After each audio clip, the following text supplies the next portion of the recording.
ചൊവ്വ ശ്രീ മഹാശിവക്ഷേത്ര മഹോത്സവത്തിന്റെ ഭാഗമായി ചൊവ്വ ഭഗവതിക്ക് പൊങ്കാല സമർപ്പണം നടന്നു. തന്ത്രി ദിനേശൻ നമ്പൂതിരിയുടെ മുഖ്യ കാർമ്മികത്വത്തിൽ പൊങ്കാല അടുപ്പിൽ തീ പകർന്നു. നിരവധി ഭക്തജനങ്ങളാണ് പൊങ്കാല സമർപ്പിക്കാൻ എത്തിച്ചേർന്നത്. ഫെബ്രുവരി 14 മുതൽ 5 ദിവസങ്ങളിലായി നടക്കുന്ന ശ്രീ ചൊവ്വ മഹാശിവക്ഷേത്രോത്സവത്തിന് ഇന്ന് രാത്രിയോടെ കൊടിയിറങ്ങും. പൊങ്കാല എന്ന വാക്കിനർത്ഥം തിളച്ചുമറിയുക എന്നാണ്. മനമുരുകി കരയുന്ന മങ്കമാരുടെ മനസ്സിലെ മാതൃത്വ സ്നേഹം നിറഞ്ഞു തുളുമ്പുന്ന നൈവേദ്യമാണ് പൊങ്കാല എന്നറിയപ്പെടുന്നത്.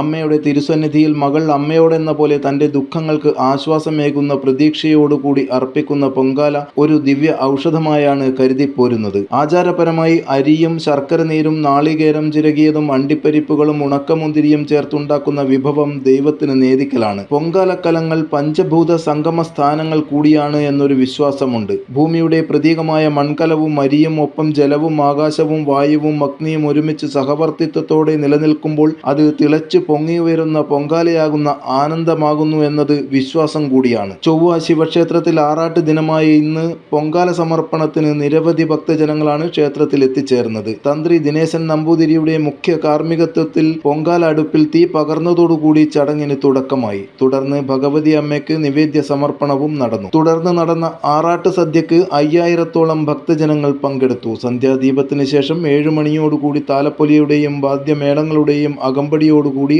ആറാട്ട് എഴുന്നള്ളത്ത് പുറപ്പെട്ട് ഭഗവാന്റെ തിരിച്ചെഴുന്നള്ളത്തിന് ശേഷം കൊടിയിറക്കുന്നതോടെ ഉത്സവത്തിന് സമാപനമാകും.